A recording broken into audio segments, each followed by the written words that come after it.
making it relatable to the average woman who might be spiritual, might be religious, but not necessarily lives her life by it. I want it to be something that the average woman who is obviously into her self-growth, that is a prerequisite. That's part of the makeup of this archetype that we're offering the program to.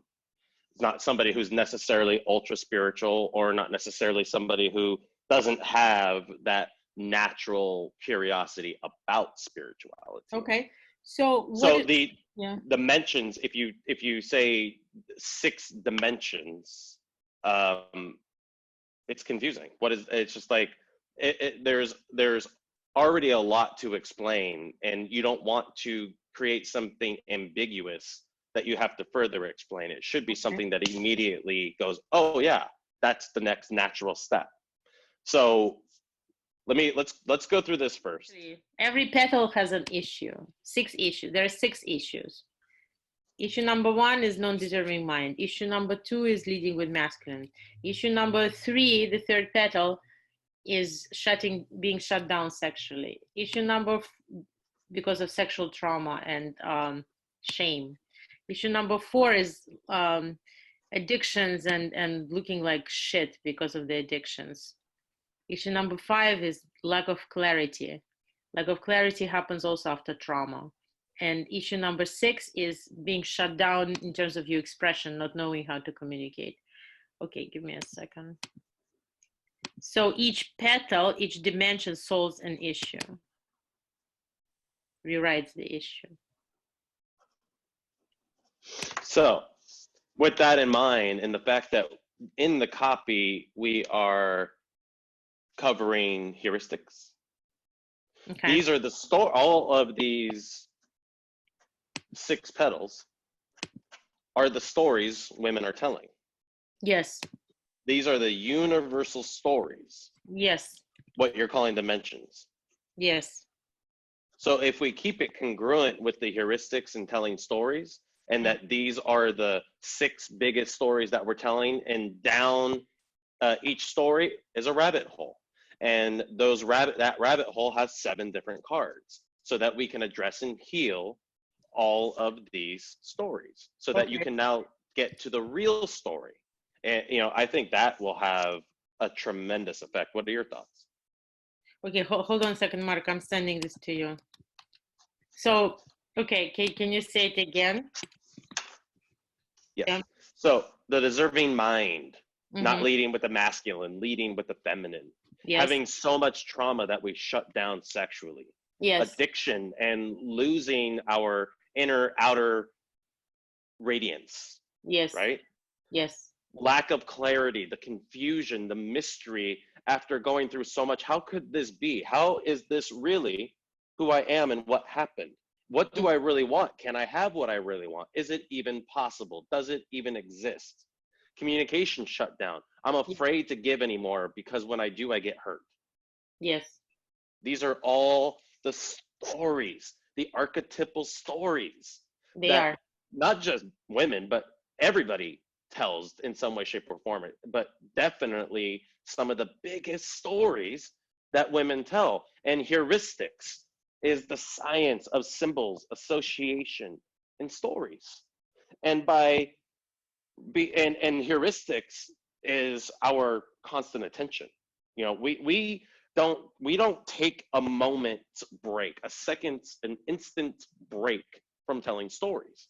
Regardless of, again, speaking English, Spanish, Italian, German, we all speak story 100% of the time. Yeah. And it's knowing what those stories are and being taken on a journey down that rabbit hole, or each petal, that is going to enable women to tell their new stories, and then have the technological support with the audios and the Facebook group to help them get there. Yeah, so if you're in this videos, definitely you'll see the stories that we're rewriting. Petal number 1, we are rewriting Cinderella's story. Petal number 2, we are rewriting Beauty and the Beast. Petal number 3, we are rewriting Adam and Eve and Lilith. Petal number 4, I don't know what we are rewriting. I don't know. I didn't come up with that, I guess. Petal number Marilyn Monroe. 5, Sleeping Beauty. Yeah, perfect. Marilyn Monroe, genius. Who is the genius? Oh my God. Mm. Exactly. Yep. It is Marilyn Monroe's story. Thank you. And how much did she change herself to feel wanted? Yeah, and still nothing, right? Like everything was total crap, terrible end of life, right? Because she didn't heal. You don't kill you don't get in that situation if you're happy. Exactly. You don't. Yeah, Let's just put it perfect. that way. Yeah, and the last story, you're gonna love it. By the way, I want to call it creative expression. I think maybe. Well, we'll think how we're calling it, right? But so the last one is the story of the mermaid who exchanged her tail for a pussy. I mean, sorry, what did she exchange? Yeah, Legs. she exchanged her tail for her throat. She came out mute for a guy. So every petal has a story. Yes, that we are rewriting. Absolutely. Yeah, that's going to be way more marketable and relatable. It's so relatable. It's activating the creative process way more because now it makes sense, and be turning it in, combining it with your neurons, with the truth about heuristics, how these women are telling these archetypal stories, soulmate stories, Yeah, and soulmate stories. I love that. Marilyn Monroe. All right. So we've been treating the body based on this beauty industry like some kind of a pulp. Yeah, and trying to do everything outside. Meanwhile, the body has an inner ecology. It's like a country of its own, and we're exhausting its resources. And what's happening is that these vampires who are constantly hungry for stuff because they actually want love and connection, but they're constantly hungry and they're constantly asking for something like foods, like substances, drinks, things like that, and which we're using to cope with lack of love. So we're polluting our earth, we're polluting our body. And after that, second error, as Buddhists would say, we also experience body shame. So most of these women, they're not like supermodels, right? So most of them are in bad shape. So, and because what we want is a connection and a big white tit, we're attracted to this white bread, which makes us fat, and then we're ashamed of ourselves. So we're just sitting there, paralyzed. Yeah, when exactly. you went through it, what shifted? What was different? So number one, there were many things that shift. Number one, okay, so before, if I met some man who was making me feel less than I am, I would probably be drawn and challenged, and I would want to prove to him that I am lovable. After I went through my own deserving mind initiation, if I felt that there is somebody around me who does not appreciate me, who doesn't make me feel or look better, who makes me feel smaller, I would just basically say thank you. Wow, I'm curious why that is happening, what kind of energy he triggers in me, what is not healed in me yet. But I would leave. That would be my midnight for a Cinderella midnight. I would leave then and there. I would not be compelled to be next to anyone who doesn't make me feel good naturally. Right. I would not be attracted to them naturally. So how a lot of women have this attraction to bad boys. Sometimes bad boys are cute or whatever. I guess I maybe had that attraction too before. But once I healed that story of deserving mind, and once I embraced my own Lilith, so I became my own bad girl, I didn't have to live vicariously through some bad boy anymore. It stopped being attractive. Mm-hmm. Yeah, as you change, the world, what you are attracted to changes. How the world appears to you changes. The Exactly. stories that you're telling about the world and about yourself changes. Totally. So and you can't do it by going after that change. You have to do it by going through the journey of the change. One of the things that I talked about this morning, just in general, the change is not painful at all. Change is so natural. It's so a part of who we really are. But when we go through traumatic experiences, change can start feeling overwhelming because it triggers too many negative associations, and it can feel anxious and unnerving, become noisy heads, anxiety ridden. Mm. But the reality is all of that is just resistance to change. And that's what creates the pain.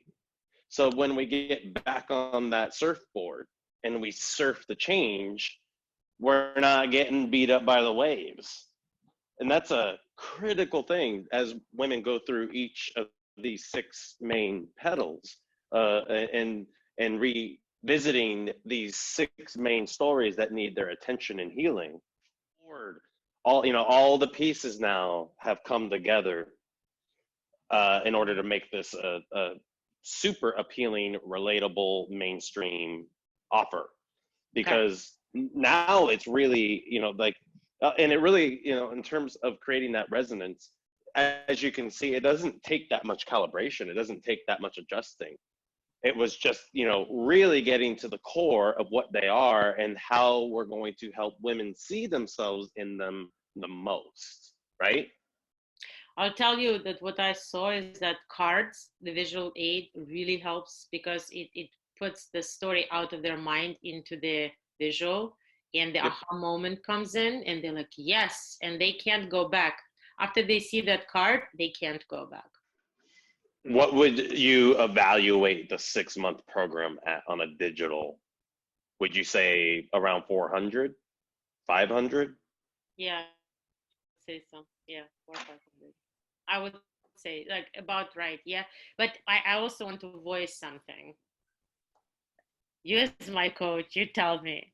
So yeah, I am like maybe I am having dithering mind issues, or maybe I don't know, but I am feeling right now.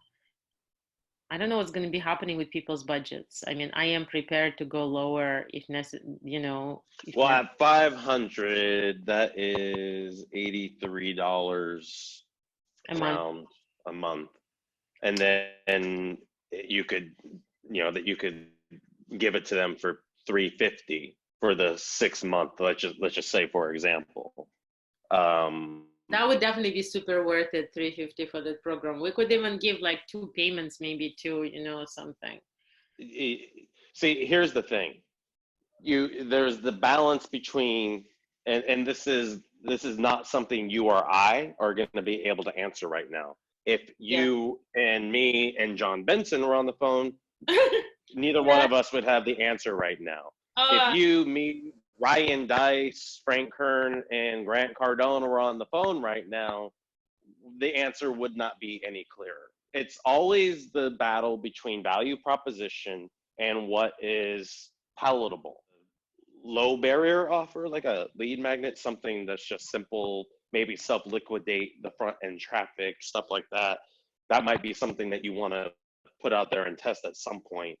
Um, Quizzes in terms of lead generation, I think, are going to do really well here, which should bring down over time the cost of traffic, the cost of CPAs, and then obviously conversions.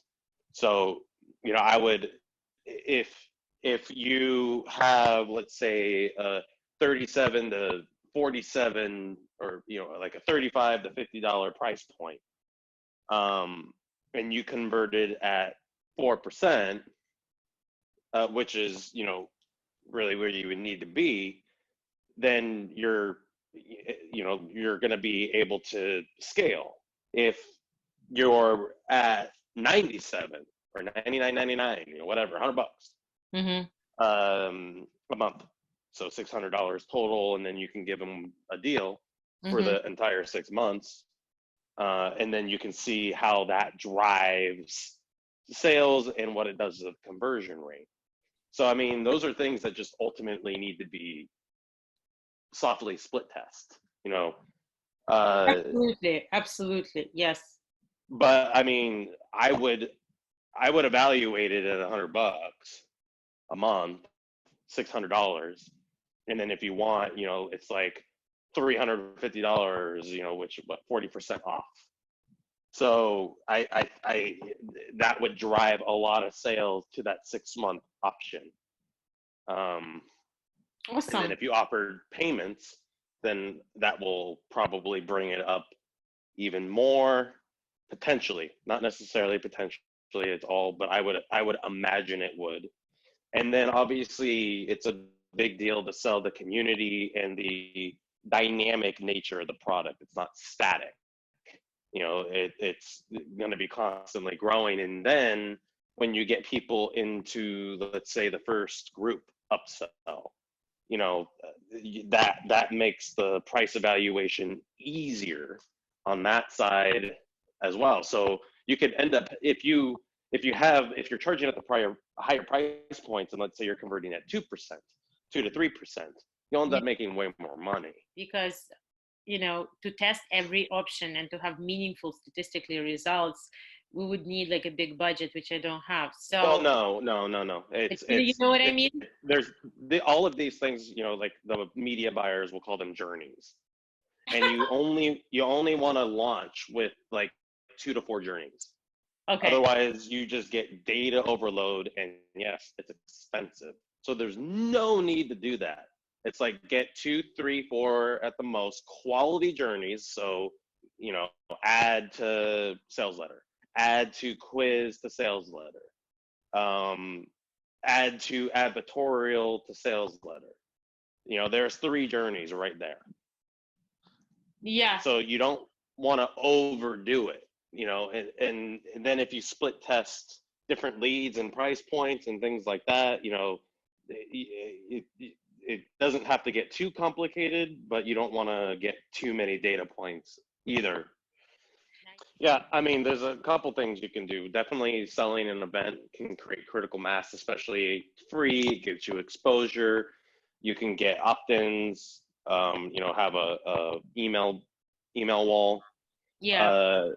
And that can definitely help you build and definitely help get honed in on the traffic side of things. Also brand awareness ads, posts, you're just giving away information. So it's like, if you talk about, for instance, the 6 archetypes, the 6 stories that women are telling, just on a surface level, and just let it sit with them, maybe give them a quick meditation exercise at the end, like gloss over them and then dive just a little deeper under the surface in one, and then give them an exercise. Run that for 2 weeks, on like a $100 budget or $200 budget. And it allows the Facebook algorithm to help learn what is your ideal prospect. And when you're not selling something, you get served to way more potentially optimal prospects. That's, like, for me, the number one way to run Facebook. Hold on, and let me just understand it. Sorry, I didn't understand exactly how this process would work. Maybe so when you go into the Power Editor, it's brand awareness. So with brand awareness, they're just nurturing posts, value driven.